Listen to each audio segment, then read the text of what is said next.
At just 5 years old, she joined the picket lines at military funerals and various anti-gay demonstrations as a member of the Westboro Baptist Church, which was founded by her grandfather, Fred Phelps.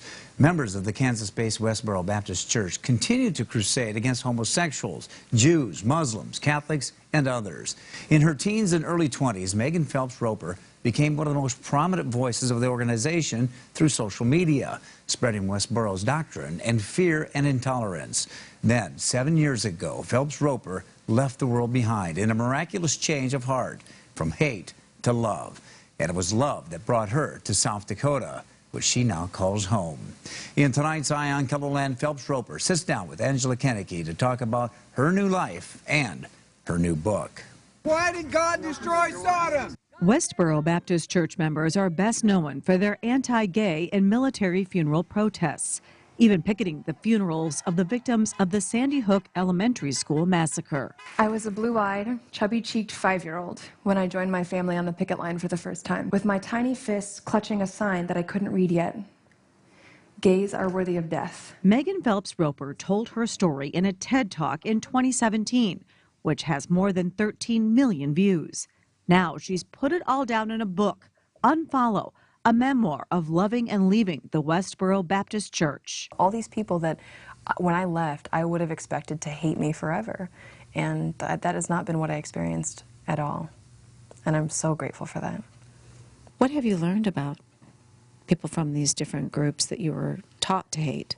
They're just not at all what I was led to believe. Phelps Roper was once an online zealot of Westboro's beliefs, beginning at age 13 on the church's website. Then she became the church's official voice on Twitter with hateful posts. However, it was through Twitter where everything began to change. I wasn't expecting to hear anything, useful, anything that would change my mind about anything, because Westboro always had an answer, to explain why we were doing what we were doing. Instead, a conversation she struck up with a Jewish man named David made her begin to doubt her conviction in Westboro's teachings. He even met her on the picket line. The fact that there was also this group of individuals who were willing to befriend me in spite of the terrible things that I was doing and saying, that helped me see outside of Westboro's doctrines.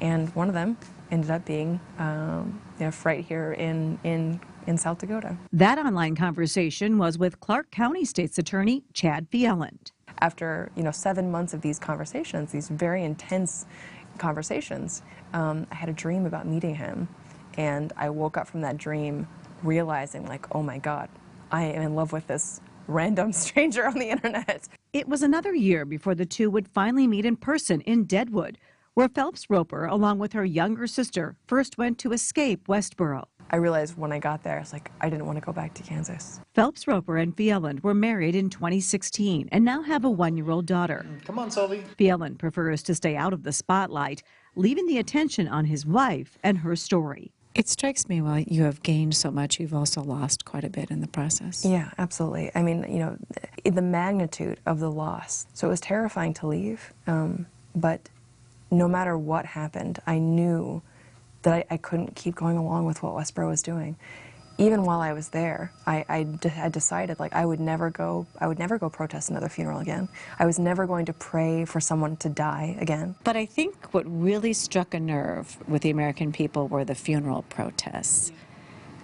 Do you remember as a kid being at these protests, and what was going through your mind? Well, I grew up in a culture that celebrated death and tragedy as judgments of God, righteous judgments of God. So when some celebrity would die, I was surrounded by people who celebrated that, who said, okay, now we're going to go to this person's funeral and we're going to use this as a preaching opportunity. That's exactly what Phelps Roper's mother, Shirley, was doing following Hurricane Katrina. We're here to warn the living. If you don't repent and put away your proud sin, you're going to go to hell with all those who perished in Katrina. Phelps Roper has dedicated her memoir to her parents and hopes that her family will read her book, leading to a change of heart. She believes this country is in crucial need of her message right now. The divisiveness in this country, it reminds me so much of the us-them mentality that I was raised with. Somebody I saw called it the Westboroization of politics. And I think that's absolutely true. Phelps Roper no longer considers herself a religious person, but rather someone who seeks to understand others' convictions and beliefs. She's just wrapped up a month-long book tour of the U.S. and will be off to Europe next to promote her book. Her story is also being turned into a Hollywood movie. As amazing as all of those things are, I just feel absolutely just filled with gratitude when I'm just sitting home at my kitchen table in Clark, looking out the window at the snow falling and just thinking, like, how am I here with a husband that I love so much and now a 1-year-old daughter? How am I here and not at on a picket line in Topeka, Kansas, surrounded by people who hate me?